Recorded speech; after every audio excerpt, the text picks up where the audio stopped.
Want to stop juggling spreadsheets, calendars, and a dozen apps just to run your rentals?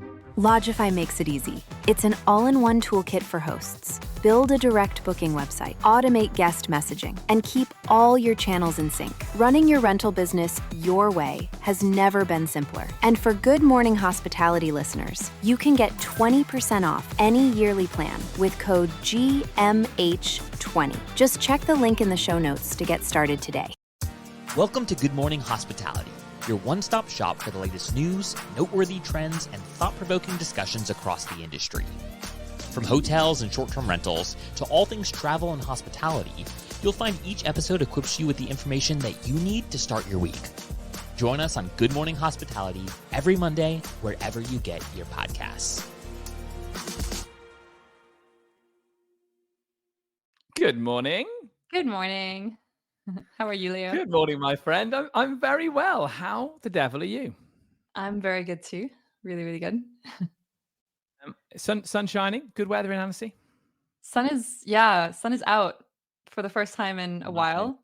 It's good weather. It's warm. So I'm really excited to get outside and enjoy. Summer, isn't it? Summer's arrived, my friend. Now, I know you've been smashing it recently. Up early, jogging, yoga, paddleboard, everything. There's no stopping you. What have you done this morning before you had coffee? Nothing. I didn't do any of that. It's been a tough week. I actually had a long weekend in the southwest of France where I went surfing. But it was great. I loved it. The conditions weren't great. The waves were a bit too big and crazy, but it was a fun weekend, but it's 10 hours away. So I got back on Sunday night at like 1 a.m., which just was a terrible start to the week, essentially. So yeah, I have not done anything, like no sport this week, nothing, but I'm doing it after this episode. So I'm going to get back into it after. When we say Southwest France, Biarritz kind of way? Is that where you surf? Lacanau. Lacanau. Okay, nice. It's near Bordeaux. Okay, scary waves, but did you manage to stand up? Yeah, I did. Yeah. Well, yeah, but so the scary wave days, we stayed in the foam, so it was a bit boring. But it was funny. I live in the foam. It was definitely a fun weekend. Yeah, I've only ever done it on a foam surfboard in the foam. That's the only bit I've got to. Okay. And I'd love to do more of it actually. Maybe you can take me at some point. I would love to do more. I really like it as a hobby. I've got terrible posture though, so I feel like my partner was teasing me for this. I feel like I'm hunched. You met me in person, right? Am I a huncher? Yeah. Yeah, I see what she means. Yeah. I can see it a little bit. So if you're a huncher, you get on a surfboard and you just go straight off. Yeah, I guess. I guess you're right. Gonna have to work on that, and we can go for a trip. Yeah, it does. I've got to work on the posture, but she's been on at me for years about the posture. I'm trying, but it's so hard. It's so hard. Anyway, enough of me complaining. That sounds fun. That sounds like a really nice thing that you've been up to. We've just been chilling, really, family time, watching sport. And I'm staring down the barrel of I think, touch wood, not having to do any work travel until October, which feels pretty nice, given how much we usually do. So, I mean, sure, something will come up, or I'll probably hit Barcelona to see our team over there, but no significant long haul work travel for a while. So I'm just kind of enjoying that. Like I feel like summer's here. When do you go on holiday? I actually leave next week.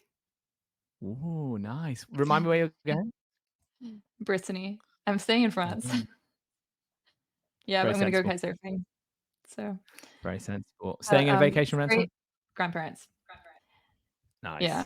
I'm going to go with my cousin, and we're going to try to get some kite surfing in together. Love that. Well, look, we're still, I think the news of the short-term rental ban at the end of 2028, beginning of 2029, announced by the Barcelona mayor is still very much being talked about this week. We've not moved on from seismic news. Rafi, we didn't have you last week. A lot of it's going to come up, I guess, this week. But yeah, apart from that obvious shock, what else has caught your eye this week?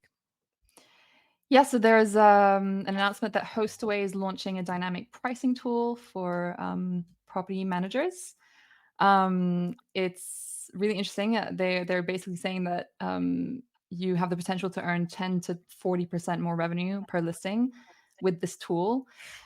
And it uses billions of data points across millions of units worldwide. And it even goes as far as differentiating between different types of rentals. So it can help out managers who are managing cabins, tree houses, apartments, chalets. So yeah, interesting piece of news there. It made me think of, we're actually also trying to develop our own dynamic pricing tool for our owners so that they can optimize their own pricing as well. I think it's really great to give those tools to the people that are managing all of that themselves, and empower them really to manage the properties more professionally. Do you generally let your host pick their own price then, or do you recommend but they can have final say? So we will recommend pricing, because at the end of the day we do have access to all of the data, but they get to choose at the end of the day what pricing they want. Yeah. It's an interesting way. It's good because I guess you can say, well, look, if you had priced the way we'd suggested, potentially this is what could have happened. I guess the hard way, don't they? No, Yeah. I agree. I think the host way needs to be interesting. We're at this point, aren't we, where they're really well backed financially. The ones that are well backed, the PMSs, are building more. And I assume there's lots of clients who work with a PMS that love in-house development by their PMS, because it means they don't have to go to various vendors to get what they need. Whilst there is still obviously a use case for those vendors those customers are very specific about the vendors they use. So I don't think it's the end of the marketplace model that exists within PMSs, right? Where different vendors do an API connection and get access to the client, because I think there's always going to be that use case. But clearly there's I won't say lazy, it's not lazy, but there's the guys who want it all in one place that will say, great, well, I'll just get the off-the-shelf version, even if it doesn't have all the benefits. So I think this is one to watch. I'm sure we're going to see more of this, and we're going to find more of these announcements as the well-backed PMSs start to either eat other businesses, buy, acquire other businesses, and then also think about building their own software. So yeah, this came to me as one of the interesting things this week as well. One I found in my browsing, which was a little bit left field, but I thought this was cool. I think you'll like this as well, being in France. It's the merger of two. They're called micro camping websites. So one brand called Home Camper, the other called Camp Space. One of them based in France, one based Benelux, and sort of slightly more north in Europe, have come together, and that really gives them the lion's share of the market. And what they class as a micro campsite is a host giving their garden or their little extra bit of the field they have. So it's got quite a lot of that marketplace model behind it. Now, the reason why I think it's interesting is we're going to talk a lot about regulation and over tourism. We've spent all summer talking about it feels like, and sustainability. And, I just think that the trends here are that lots of people are thinking about their carbon footprint when they go away and how they can go away causing without adding to the crowds. And this feels like a vertical that probably will have a really good 12 months to 2 years. So I think it's one to watch. It's not strictly SDR, but it's certainly going to take guests away from SDR properties, and it's certainly going to interest SDR hosts that have fields and space outside their property. So I'm going to put this down as a one to watch. So yeah, Home Camper and Camp Space. Yeah. Have you done it, Rafi? Have you camped in someone's garden before? No, I don't know if I mean, yeah, I don't know if I would. It's interesting concept, but it definitely does go in the right direction when it comes to sustainability and over tourism and all that. I definitely hear that. I guess worth a try. Have you? Yeah, I think it's more camper vanning as well. I really do. I think it's a camper van rather than pitching a tent. Realistically, because you're not going to have any of the amenities you need like on site. So I'm sure you do in on some of the fields, but I think it's more campsites. I've got a real dream that one day we'll buy a camper van and we'll do it. Now I know what's going to happen. My kids are going to be older and they're going to want nothing else. They're going to not want to go on holiday with me, right? That's going to be the truth, right? Like, Dad's just cleaning the camper van again and we're off to France. But like for me, it's a dream I have that we'll pack the kids up and we'll do it. So yeah, I definitely think so. And I think, again, because of some of the things that are going on in the industry, I think rural, coastal, secluded, away from the crowd, it is having a moment, and people are seeing the appeal of that. Plus, we live in a really busy urban area, like we're Zone 2 London. I walk out of my door and it's like, poof, we're on straight away. We're not in a quiet part of town. So when we're going on holiday, I think we do seek a little bit more refuge and quiet time because we live in the buzz of a city. Yeah. I think you still have time with the kids. Kids tend to love that kind of thing, right? I've got to go quick though, haven't I? I mean, I can't Up be to a certain messing. age, but yeah. Yeah, yeah. I think I've got a few years. Yeah, I hope. Yeah, no, I need to do it. I need to just bloody do it. Right, keep me honest, Rafi. Keep me on the keep me on the straight and narrow with that. Great. There are highlights. There's some interesting data going on as well at the moment around how the summer's going, how the summer's progressing. We'll wait till we get Sarah back. She's holidaying in Malta at the moment, I believe. Lucky Sarah. So we'll wait till we get Sarah back and we'll dig a bit more into that. I've been reading some conflicting views on how the summer's going in the UK. So hopefully she can find some more data about that. I doubt the weather's particularly helped. It's because it hasn't heated up until this point. I know some of Europe's the same, but we're now starting to see that trend change. So yeah, we'll get Sarah in on that. Rafi, you're going to start us off. We're talking about this article from FocusWire. The SDR industry is evolving but remains ripe for opportunity. Tell us what's going on.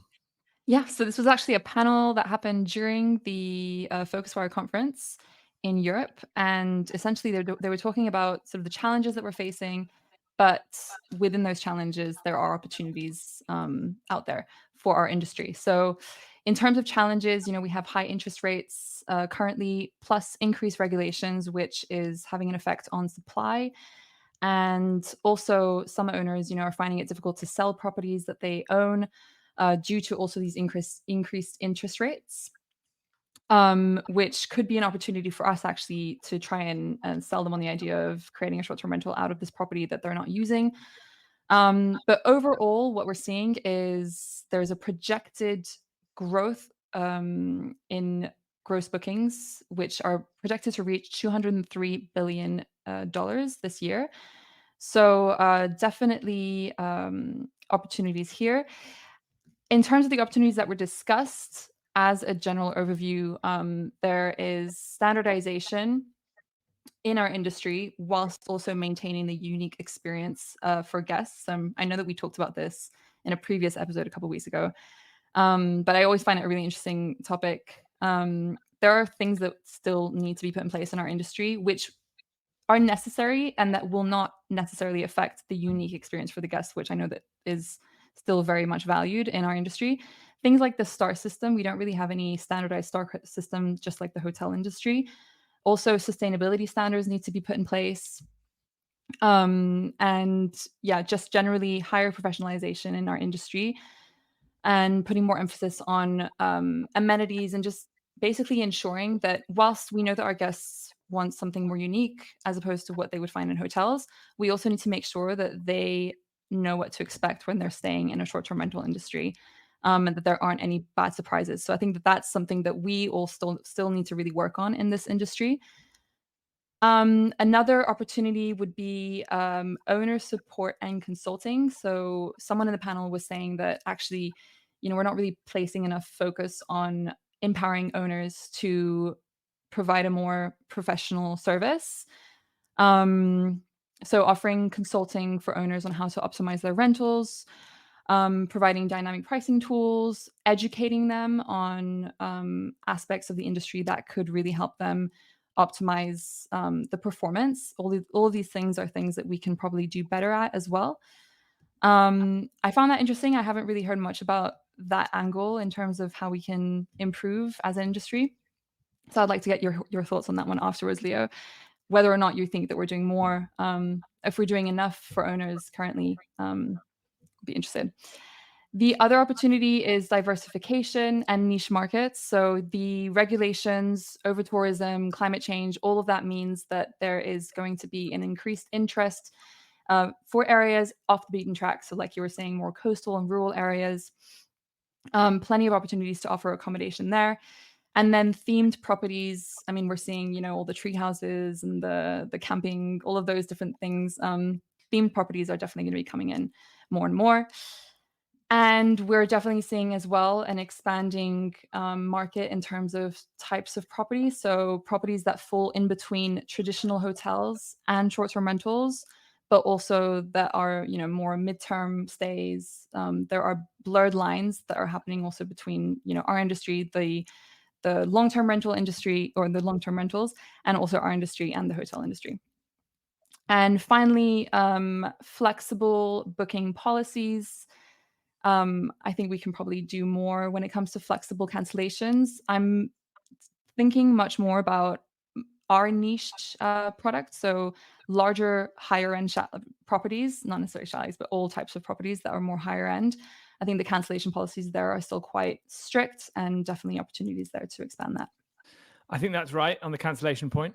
Someone needs to create something. Watch this space. But I think it's really, really hard for operators, right? And because when I say operators, I mean hosts, property managers, co-hosts, because your owner believes as soon as the booking is taken, they've started to spend the money. You must get that. You must experience that, right? So they don't have a really flexible cancellation policy because it's money in the bank. And if you get a last minute cancellation, wow, it's a killer, isn't it? Especially at a peak time of year. So that is a contentious one. But clearly the hotel, and let's for a minute compare ourselves to hotels because it's relevant, I think, is the hotel just puts you in another room.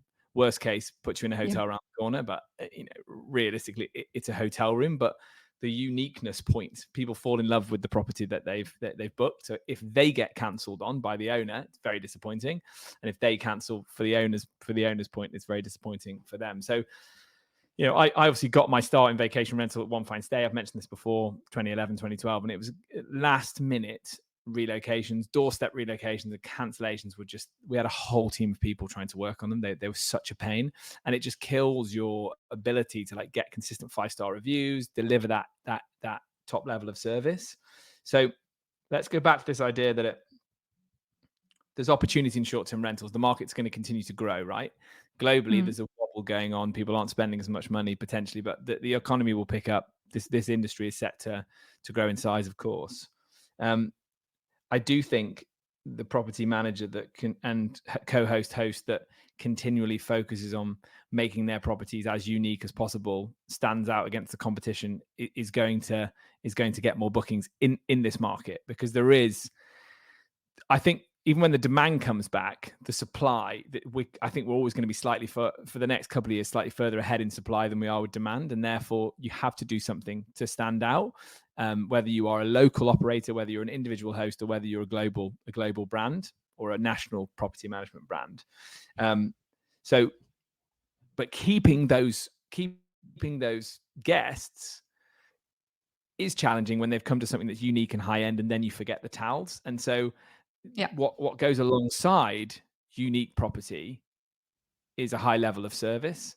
There's an expectation, and the better you make your homes, the expectation is the better the service delivery will be. So I think that's a really interesting challenge for the industry to address and keep addressing. I always say this: we have to think of ourselves as an industry as trying to get a guest to come away from the hotel world and try us. And then to get them to come back, we have to make sure that the service that we offer is so professional and thoughtful that they do start thinking about STR as being an alternative for certain use cases. Now, maybe when they're traveling for work, they're always going to stay in a hotel. Maybe when they travel with their wider family, everyone's going to get a hotel room and they're going to go to the resort they always go to. But it will add STR into their travel sort of the year. One or two of their trips become that. I think from my experience, actually, when I'll stay in short-term rentals and then I'll stay in hotels. And there's always sort of this feeling of when I stay in a hotel, just because there is that sort of, I don't know, the standard level of, amenities, quality and stuff that that you can expect and that you will get, that we just don't have in our industry. And things like, hair dryers, or, am I going to get, a strong enough Wi-Fi, things like that. These are things that we need to just be able to allow our travelers, our guests, to expect as well, without having to look through all of the details and spend hours researching for those little details that at the end of the day should just be in the properties regardless. And I think that's something that, can definitely still be worked on. You're completely right. I mean, that's where my mind goes to, that is talking about professionalization, giving a quality of service and standard of what's in the property, and also these blurred lines that we're talking about. So, one of the advantages of the short-term rental over the hotel is that you can stay there longer and make your own breakfast, but you've got to then have the I can't believe I'm saying this. It's ironic. You've got to have the hairdryer in play, and you've got to have the Wi-Fi's got to be really good, because then people are going to start working and living. And often that use case isn't even thought about, right? So there's basic things: salt, pepper, oil, enough cooking utensils, all that sort of stuff. You have the chance to convert that guest, but you've got to be thoughtful in the preparation. Yeah. But I appreciate it's complicated because we offer a full house or a full apartment, whereas hotels just have a room. So it's easier to just take care of all the basic amenities. Whereas for us, we have to think about everything. We have to think of all the rooms, the kitchen is alone is complicated enough with all the different tools that we need to provide. Yeah, it is. It's a challenge, isn't it? But I guess to think about where the opportunity is, you asked me for my view on the owner consultation and whether we're doing enough to educate owners. That all plays into that, right? Which is, yeah. And I think the angle you're asking me from is if you're a short-term rental property manager or co-host, right? So are you properly instructing your owners on how to set up your property for success? Is that the question? Yeah. Are we doing that enough as an industry? No. Are we providing them with all those tools necessary to really, set themselves up for success? Exactly. Yeah, I think not. I think it's really hard. Now, sorry, can I just say, I'm sure there are really good examples of this, and anyone listening at home who's got them, like, email in, send them. We can touch back on this in future episodes or put them in the comments below. Is that you're trying to win the deal. Often, if you're co-hosting, if your growth model is that you manage other people's properties, not arbitrage or own, you're trying to win the dealing spot, aren't you? And so you want to beat your competitor. So you kind of want to be as facilitative as possible with your owner and say, your home's amazing. We're going to make you so much money. And I think it's hard to then say to that owner, you need to clean the skirting boards more regularly. You need to paint the skirting boards more regularly. You need to make sure there's pool chemical available because the pool went green the last guest that was there. You need to do. It's hard, right? It's hard. And I think potentially people that work in rural, coastal, or short-term rental towns maybe have an easier job with their hosts because they take on more of that full scale property management. So that becomes part of their bundle, right? We will change the pool chemical, we will do this, and we will charge for it. And that's also something to think about, right? When you're thinking about your growth model is there more service I could be offering my hosts? Because actually someone's got to do this work and maybe I should just be doing it. Because the other thing is, of course, you could consult and recommend, but it's probably more beneficial if the home is not being used very often by the host and they're not there to just take control of that yourself. But potentially that's the option. I don't know what you think about that. Yeah, I think that the one thing is that there are always going to be so many owners or hosts on Airbnb, on the OTAs, and that are just doing themselves, that are not going to be, getting that full service that some other companies offer. And in that case, if we're talking about professionalization and standardization, we do definitely need to educate those people too. And I mean, that is probably on the OTAs, but there's definitely more that can be done on that front to improve our industry as a whole when it comes to all of that. Yeah, interesting. So the no barrier to entry element of the industry is fantastic for growth, but it's a no barrier to entry, which means the quality control goes down, right? And I don't think that that might not necessarily even be anything to do with an individual host versus a big company. It's just a quality control thing. You might have a big company who's doing it pretty badly and an individual host that's throwing everything into it. Yeah. But there's that quality control element. And I wonder now, I think travelers are a bit more sophisticated in terms of how they view Airbnb. But I think let's use Airbnb as the example because they're the biggest OTA. Is that I think when people first started using Airbnb as an OTA, they thought that they'd done the curation for them and they didn't have to worry. It's like, oh, it's an Airbnb, and then I think that perception has now gone, which maybe makes people head towards being a bit savvier, right? Looking for a direct booking website. If you are traveling to the Alps and you're looking for a niche travel, you look at something like OVO Network, right? And you find them and you look for that specifically because somebody's curated it. And I think let's think about who every property manager wants to get the person who's never stayed in a vacation rental before and has always stayed with Marriott and has got really high standards. And what that person is going to want is customization. And that, so I always think that they're going to rub up against an OTA, a broad-based OTA, because they can't, there's no Marriott gold standard for them as they walk in the door. And again, that herein is the challenge we have as an industry. Okay, so I'm going to go through our second article. This is one from FocusWire. Education is necessary for travelers to play a bigger role in mitigating over tourism. Here we are, Rafi. We're on the over tourism point. The article outlining over tourism and sustainability are inherently linked. It's one factor that not all travelers understand. Very good point. I'm thinking of Vanessa at Sestonica and Bob at Enviro Rentals, trying to push that narrative out to people. But, the article is outlining that operators really need to help educate their guests on this. And I think as a critique of STR, we should be doing more, and we can't just pretend it's not happening. Let's think about this phenomenon of over tourism a little bit more. We've talked about it a lot, but this amazing cultural shift that's happened in parts of Europe, especially parts of the Mediterranean, let's focus on, where tourism has been such an important part of the local economy and regional economy that it's hard to believe. You wouldn't have thought 5 to 10 years ago that people would have been against tourists coming. But clearly, as globally, we've had a huge growth in the middle class, and deregulation of the airline industry in the 1970s. I'm not an expert on that, but deregulation of the airline industry, making flights cheaper, and this continually growing middle class with the money in their pockets come from India, China, European middle class growing.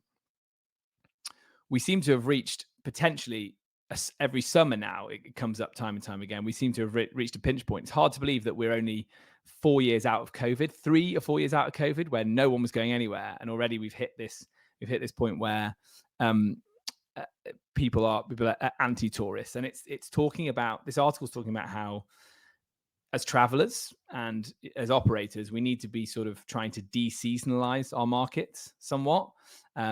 I'll let you come back on that point in a second, because I know that's something that you think about a lot in your business. But it's de-seasonalizing, trying to promote smaller towns in your region, which I mentioned last week when we were talking about Barcelona, right? Eventually, in the context here of crowds, if the crowds are rotten, you end up booking your next holiday down the coast or further away, and new areas come up, and people start talking about them as being the new area to go to because no one wants the crowds. Here they're saying, a very good option is to kind of avoid the cruise ship crowds, and that's I think what they're generally considered to be the worst for your city, because they come in and they go and they eat on their ship. And then take a really practical approach to your town planning. Again, this bleeds into the Barcelona discussion, but they talk about here this concept of density mapping, which is really, really interesting. I'm reading a good book on this at the moment, actually, which I will share in the comments about how we view ourselves as tourists. It's really interesting. This point on density mapping, though, the idea that really city planners need to go through grid by grid and see where people are, where the hotels are, see where the short-term rentals are, and see where the tourist attractions are. Because we had Sarah last week, who's a Barcelona resident, saying there's parts of Barcelona I just never go into because they're just completely overrun. Sensible town planning, I'm not saying it's easy, but sensible town planning would say, well, okay, I'm going to encourage more STRs, say, in these areas because we don't have enough here. Let's give licenses here, and let's push people out to these parts to try and bring tourists into this area, and try and alleviate some of the burden. Because yes, we talk about over tourism like there's nothing we can do about it, but of course there is. Like they're not going to be in every street in every city. It probably just needs more practical solutions, and we have to accept that it's a problem, and we need to then work to address it. And we as SDR people, I think, need to be working with policymakers wherever we can and helping find some of the solutions. I think when you look at trends, it's pretty obvious that the rural and the coastal are here to stay. And you can see we've focused on Holidoo's partnerships and acquisitions a few times, one of them being that rural OTA in Spain, and then the rural one in France as well. That is a direct play to try and not contribute, I think, increasingly to this over tourism phenomenon, and just give, maybe you do arrive in the city for a couple of days, but then you hop into the countryside, right? So you're not spending your week in the city. A lot to unpack there. Rafi, what do you think? Yeah, like you say, there's a lot to unpack, so much to talk about. I'm just going to go straight to sort of the main points that I took from this article, which is, I think I would say on one hand, there's definitely something that needs to be done in terms of um, making sure travelers are aware of what they're getting into. Because, for example, social media, I think social media has its role that it's playing within all of this. Any traveler, I mean, I'm included myself, right? You don't tend to post the photos of the main tourist attraction surrounded by huge crowds, right? You'll post, the pretty view where there's no one in sight. Like you're not going to post the negative aspects of your trip. But what that does is I guess it kind of creates like unconsciously this impression that, oh, okay, the destination I'm going to, based on the photos that I've seen and the information I got, sounds great. And it's almost like you don't even worry about the potential crowds. But then you get there and then you realize it's too late, right? So I think there's one aspect of like really trying to create way more transparency around the reality of the destination that you're planning your trip around. And also trying to maybe get people to connect a lot more to the destination that they're about to visit. And I think that comes at a really, really early stage. It comes at like the inspirational planning stage of planning a trip, right? And that would be, just making sure that people, I don't know, get access to stories of locals, that they understand the culture, they understand sort of like how people function in that place and why, and all of these things, like little anecdotes, things like that, that can really help travelers connect to the place that they're about to travel to. And then I think that will then allow them to respect the place a bit more and travel more consciously. Then on the other hand, I think that, the local authorities, the governments, all of that, there's quite a lot that we can do when it comes to, I guess, first attracting the right travelers. There's something that we can actually be more proactive in terms of like, well, what kind of travelers are we trying to attract? There's communication around that, but then also the infrastructure. So like if you're saying, go to a city, but then take some time off or of your trip to go into a more rural location. Well, these travelers need a way to get there, and it needs to be convenient. It needs to be easy. It needs to be, easy to find, all of that. And so I think that there are those two things at play, right? Like there's definitely an education for the travelers, but there's also the whole setup to make all of that much more, I guess, it's just easier for the travelers to actually travel in the way that we want them to travel. I agree with all of that. And I think we in the space and as operators do have a responsibility to try and drive that behavior through the content that we create. Do you agree with that? Yeah, absolutely. Yeah, and that's something that we're actually thinking a lot about at the moment, right now, and trying to get a bit more creative on how we can, sell the mountains as our example year round, because there's definitely a lot that you can do year round in the mountains aside from just the winter. Very interesting. We're out of time, my friend. We will talk more about this. I think these themes are going to keep coming up all summer. We'll have Sarah and Damien with us at different points as well. So I know this will keep coming up. But okay, that's all we've got time for this week. Rafi, great to see you, my friend. Have a lovely day. Great to see you too, Leo. Am I seeing you next week? Are you already on holiday? I'll be on holiday. Oh, terrible news. Terrible news for me. Okay, my friend. Yeah, lovely catching up with you. Again, we'll come back to these themes, I'm sure, again and again over the summer. If you've enjoyed the episode, please hit like, share, comment, tell us what you think so we can do more of it. Thanks very much.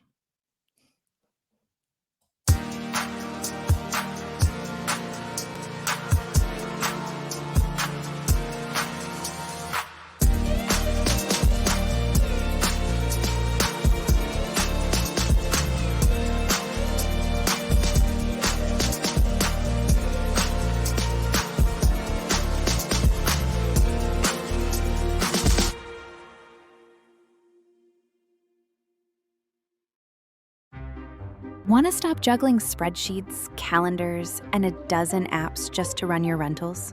Lodgify makes it easy. It's an all-in-one toolkit for hosts. Build a direct booking website, automate guest messaging, and keep all your channels in sync. Running your rental business your way has never been simpler. And for Good Morning Hospitality listeners, you can get 20% off any yearly plan with code GMH20. Just check the link in the show notes to get started today.